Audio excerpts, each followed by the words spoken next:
Hi everyone, my name is Joseph and today I want to discuss Digimon Liberator, the novel, Debug 4.2. This portion did have a chapter name. It's actually titled Goddess from the Ice Age.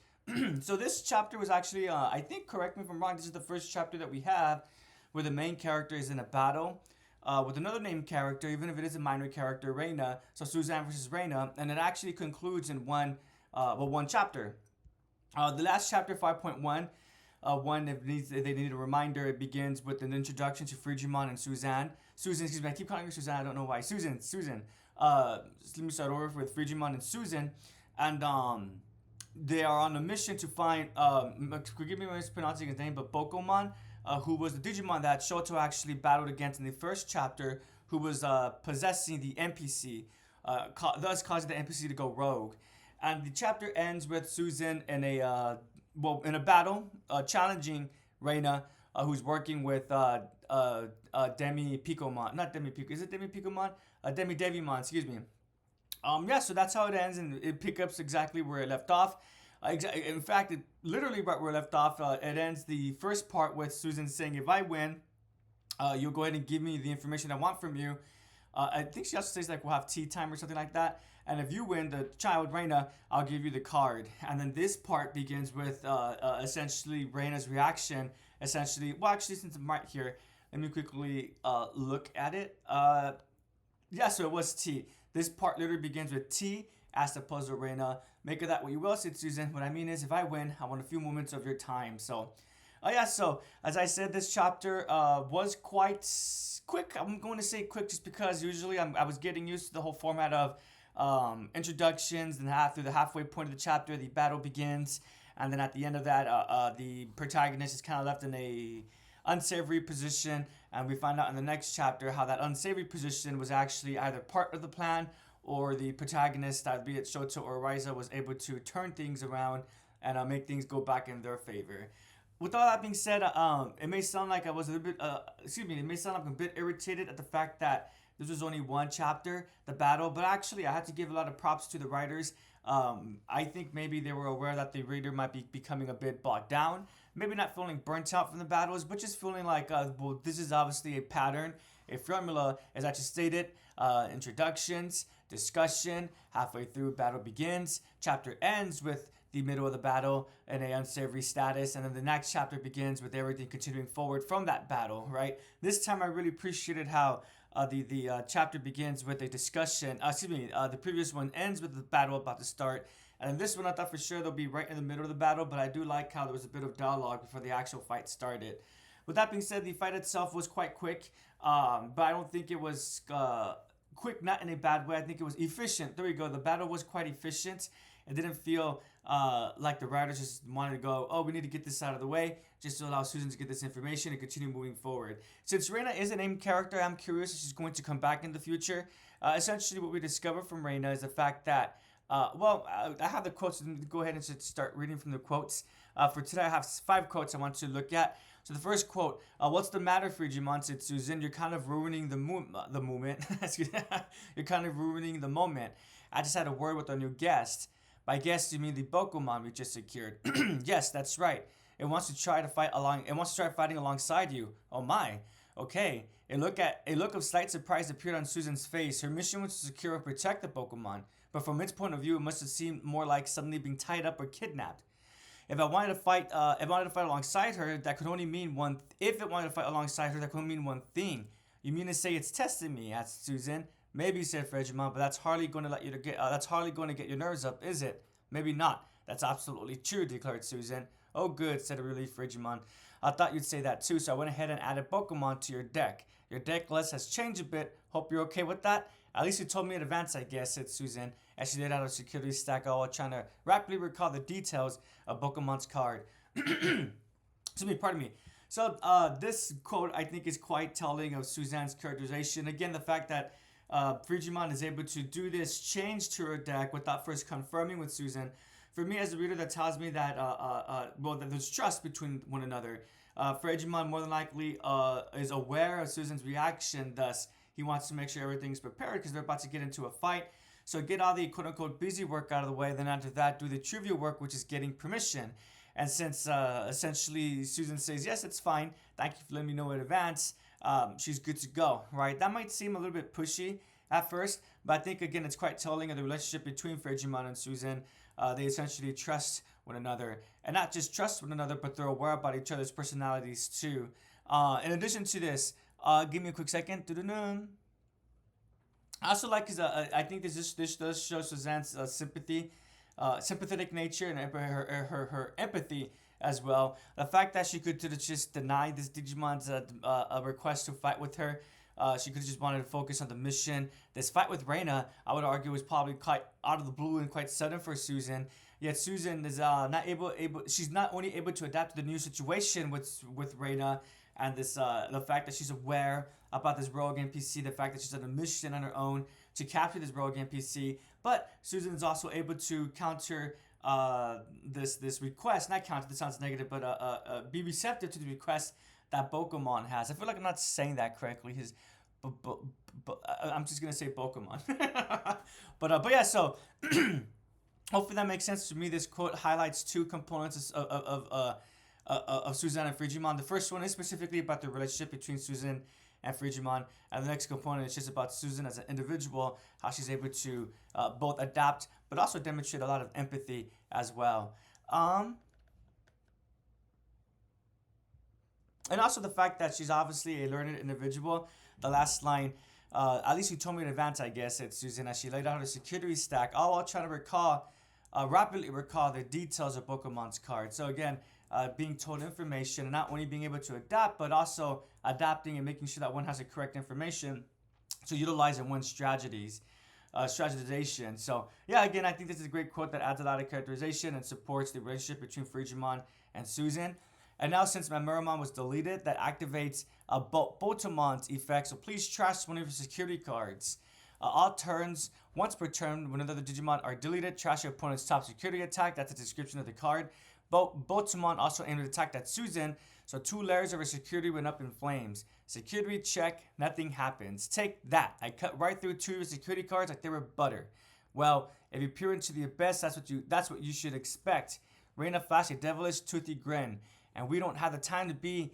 We don't have the time to start the abyss that peers back. And we don't have the time to be the abyss that peers back into you. So why don't you just hurry and give up, please? However, as expected, Brando was met by a cool and an off-road reaction from Susan, and the victorious grin quickly faded. Why do you look so unconcerned? Now it was Susan's turn. She was up against both Botamon and Skomoromon, but despite the state of the battle area and the difference in the security stack, Susan seemed to be enjoying herself. So this one, I would say that if this was the traditional format, the chapter probably would have ended at the bit where the Abyss comment is made, and that would have been the end of 4.1, and then 4.2 would have continued right here. So that's how I feel like if the story was following the typical format. I do like this line just because at first glance it does seem like Reina is winning, but Susan's reaction, I really do much appreciate.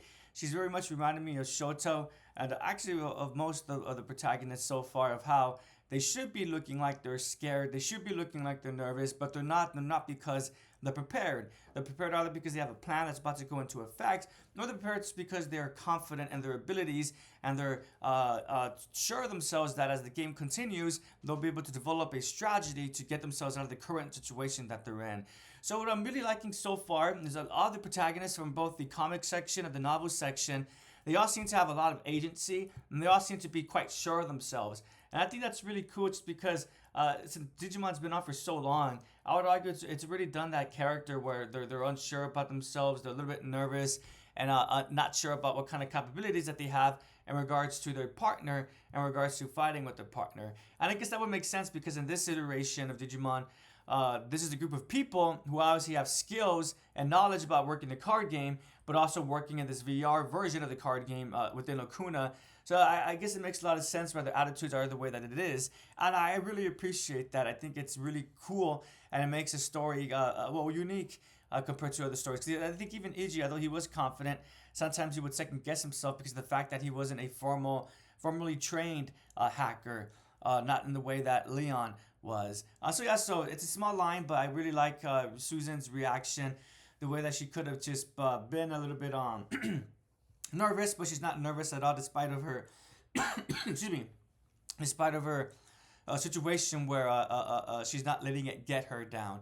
And I also like how, because of Susan's reaction, or rather because of her behavior, the way it kind of lets the smile out of Reina's face.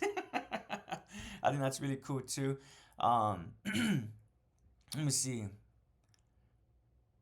Her victorious grin quickly faded. I like that line. And then, despite the state of the battle area and the difference in the security stack, Susan seems to be enjoying herself. So I would say I think Susan's aware that she's playing against someone who is quite not as experienced as her. But I don't think Susan's going to rub that in Reina's face, right?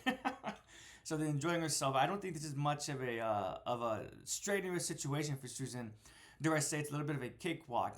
But again, Susan's not going to throw that in Reina's face. So continuing forward, give me a quick second, everyone. Let me drink some water.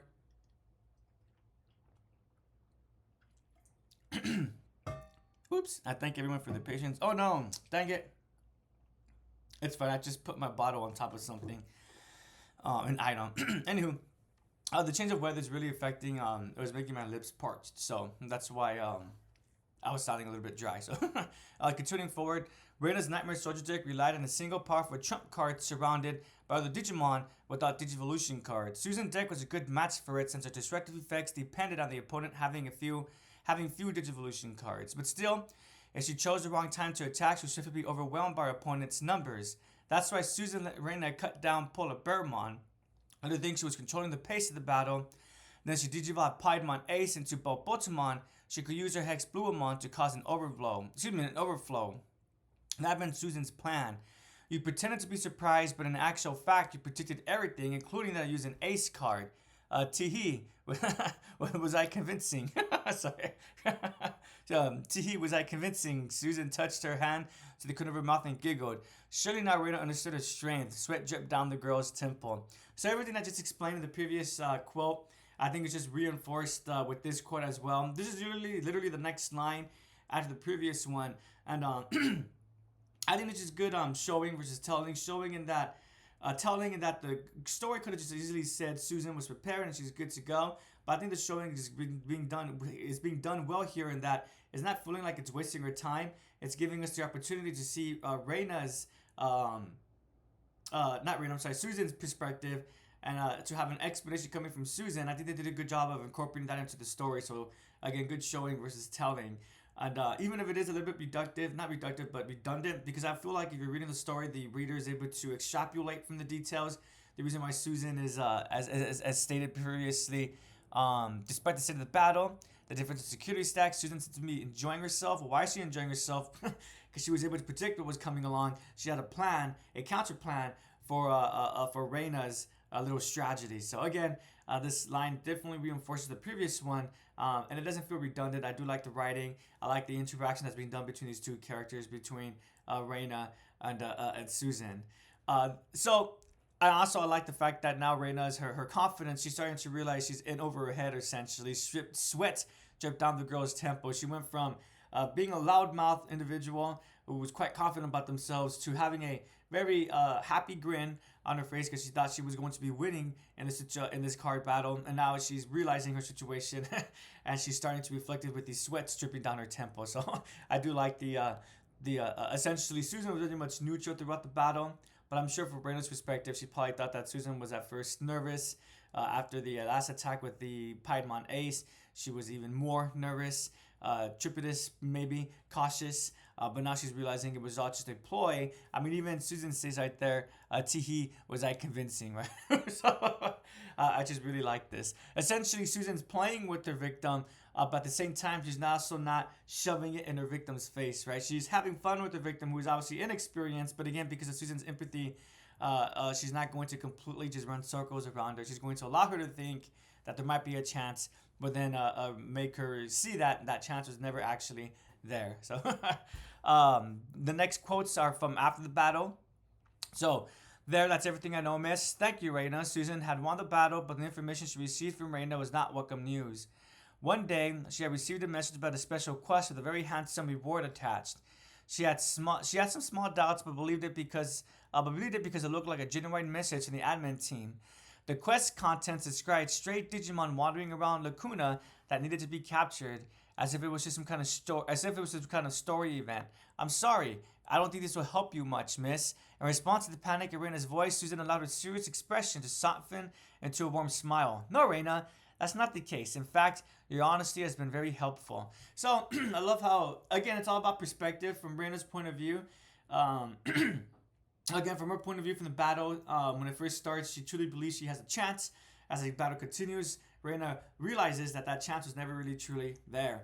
And now we have another perspective. After Reina gives the information to Susan, Reina believes that this info is too superficial. It's not informative enough to make Susan placided or happy with what she achieved from winning this battle against Reina. But as it turns out, because of Suzanne's empathy and sympathy, she's able to make Reina doubts go away and say, no, you actually were quite helpful. I think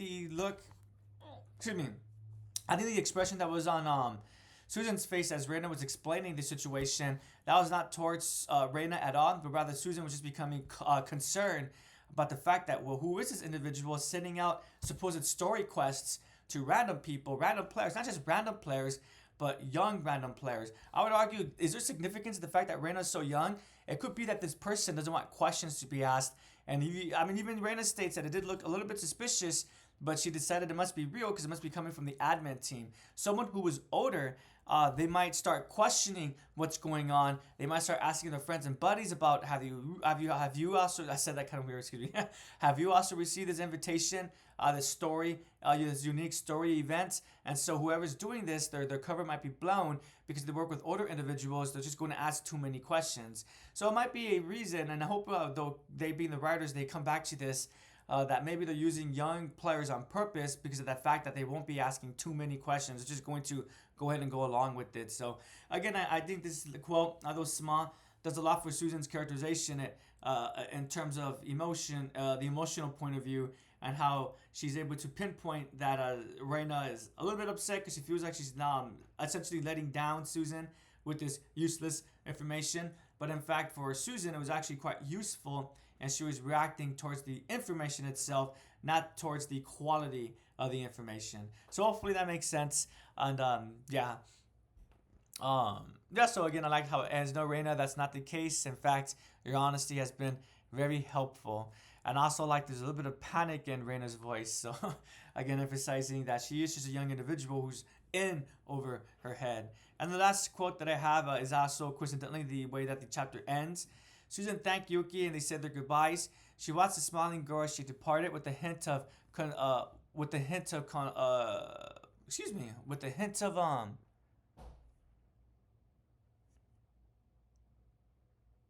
sorry guys, give me a quick second. Let me make sure. Actually, I think because what I'm doing now is I have a numbered list with my quotes, and I think I made a mistake with the quotes.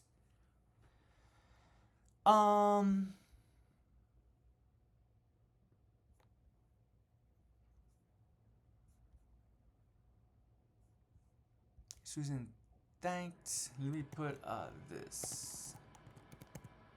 Here we go. Oh no, so I guess pardon me.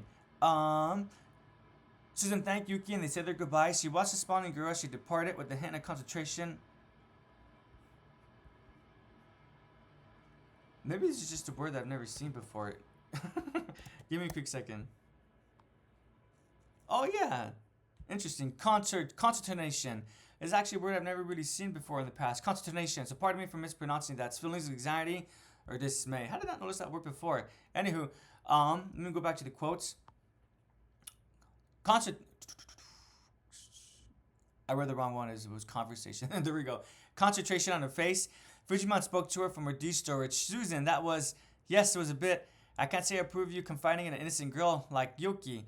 There was no other option. I hope it's nothing more than baseless worries on my part. She got back to a conversation with Reina and a quest notification disguised an official message from high-level admin. Had the corporate found an exploit in the system, or was there a far simpler explanation for what had happened? You mean that there might be a traitor in our ranks? Don't you? You mean there might be a traitor in our ranks? Don't you? You disapprove of my thinking? Quite the opposite. Which is great, Susan. Frigimon clumsily patted Susan on her head with his ball-like can. Uh, her ball-like can. I'm gonna go ahead and call Frigimon in this instance a she just because of her evolution forms. They were quite effeminate, so hopefully that won't be offensive to anyone. Um, and for me, as someone who's watched Digimon Savers, I think Ikito, I forget his name, but the individual with Fakumon, his Frigimon was a woman, and she also seemed to be quite bigger compared to the other Frigimon from the adventure. But anyways, I'm gonna go ahead and just call Frigimon she. I know the previous one I was calling her he, but again, because of her evolution form, that's why I'm going to be doing that. So going back to this, quite the opposite, which is great. Frigimon clumsily patted Susan on the head with his ball-like hand. Her eyes brightened in surprise. Susan's eyes brightened in surprise. Then she laughed. Thank you, Frigimon. What would I do without you? Don't worry. You got me on your side, Susan. Don't try to take on too much by yourself, okay? I'll be okay, for now at least. Susan muttered under her breath as she felt the cool touch of her partner's warm gesture. And that's how 4-2 ends. So there's a bit of a time jump. I got myself confused because I forgot that I had one more quote pertaining to Reina. But the quote confused me because I forgot to add context that Susan's now back at either their headquarters or at least where the Debug team hangs out. And she's speaking with Yuki. I thought that was really cool. I'm starting to enjoy how other characters are kind of starting to go into other characters' stories, chapters. We got a little bit of this with Ryu. And then actually a little bit more compared to this. There was one character, at least with Ryu, we got Yuki, Impmon, and even Renoir. Even though Renoir wasn't there directly, he was just there indirectly. And in this instance, now we have Yuki and Susan. And also beyond that, there's also a character who's named Unchained. And what's curious about Unchained is that Susan asks Yuki to keep what she just explained to her to themselves and not to share with anyone, especially Unchained. So I'm looking forward to who this Unchained is. And is Unchained maybe a bit like Owen Dreadnought? He seems to be on the good guys team, but he's just a little bit prickly. They're described as feminine looking, but then it also says that maybe they're a boy. Well, I'm gonna keep saying they then. Anyways, but maybe Unchained, maybe they're the same way as well. But unlike Owen Dreadnought, that prickly nature is coming from maybe a hidden secret. I trailed off because I was second guessing myself. A hidden secret. Maybe Unchained is the individual who is this supposed traitor or supposed possible traitor, excuse me, right? So the story is deepening. It's looking like they're going to be betrayed from the inside rather than the outside, and it's making me curious. Is this going to be like a little bit like a repetition of Savers and Seekers, in which the researcher, the person in charge, it turns out that they're the ones who are the antagonists, and we always thought that they were on our side. Maybe this time, in this instance, it won't be the person who's in charge at the very top, like Kuroda was with the Science Division from Savers, and Ryuzenji was from Seekers. I mean, in this instance, it'd be someone who's second in command or someone who's just part of the regular team. Anywho, but I did enjoy this chapter. I'm enjoying Susan's introduction into the story as well. I'm looking forward to discovering more about Unchained. My question for everyone is, what do you think? Who do you think Unchained is? Is Unchained going to be like Evan Dreadnought maybe and be unsatisfied with new people joining the team? I'm looking forward to everyone's reaction too, by the way, when they find out that Shoto and Arisa is going to be new members of the Debug team. And also Pokemon. Is Pokemon going to be maybe now a partner of Susan? I think the fact that Pokemon wanted to quote-unquote test Susan, that was a very interesting detail to include. And we'll see if that's going to come back in the future as well. As always, everyone, I really do thank you for watching / listening. I hope you all have a prodigious day and take care.